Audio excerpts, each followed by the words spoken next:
What's up mga kalbs? Magluto tayo ngayon ng creamy pork with mushroom. Ganito lang gagawin yan mga kalbs. Una, pernito lang natin dito ang ating pork. Iniwa ko lang ito na maliliit at maninipis mga kalbs. Pritoy lang natin ito both side.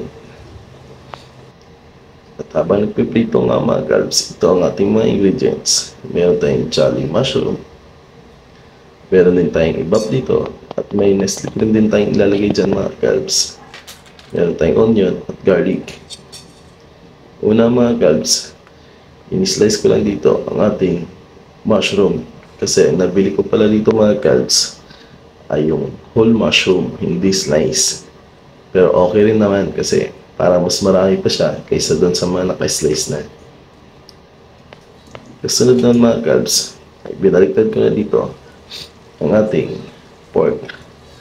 Kaya yan mga kalbs, dapat ang kanyang kulay o ang pagkaprito para talagang yummy yummy.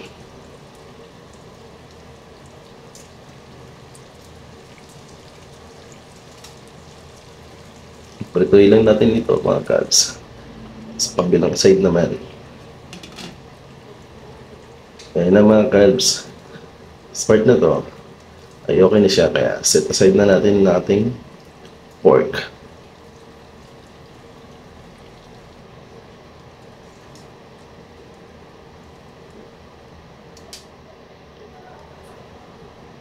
Kasunod nga dyan mga kalbs, dun sa ating pinagprituhan ng ating pork ay nag-isa tayo na dyan ng garlic. Sautay lang natin yung garlic natin hanggang lumabas ang kanya aroma or mag-slightly brown na siya, golden brown. After nan mga kalbs, lagay naman natin dito ang red onion. Sautay lang natin siya ulit.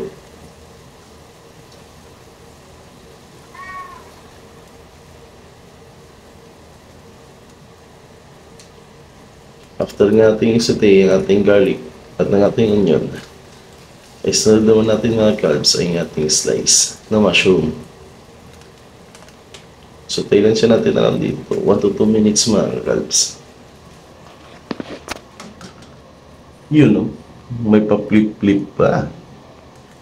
Parang true. At pagkatapos nga mga kalbs na sautay natin ang ating mushroom, garlic at onion, ay ilagay na natin yung ating prinitong pork. Halo-haloyin na natin ito mga kalbs. After nga yan mga kalbs, ilagay na natin dito ang ating Nestle all-purpose cream. Yung isang pack lang ating ginamit dyan mga kalbs. At naglagay din ako dyan ng kunting ibap. Instead of water ang ilagay natin kasi yung all-purpose cream ay medyo malapot. Kaya naglagay ako dyan ng ibap milk. Tapos nilagyan ko na ng seasoning dyan mga kalbs, salt and pepper. Tapos mix lang natin yan mga kalbs. At lutuin lang natin dyan ang ating cream. Takpan lang natin yan around mga 1 minute 2 minutes lang yan mga kalbs. At dito pala mga kalbs, optional lang to. Nasa inyo na to mga kalbs. Ako kasi gusto ko mabalan lasa niya ay naglagay ako kunting patis. Ayan na mga kalbs, kita nyo naman. Napaka-creamy nito mga kalbs. Talagang sulit na naman ito ang ating kanin. Ayan na mga kalbs, may plate presentation pa yan with spring onion and the top. Thank you mga kalbs. Thank you for watching. God bless everyone.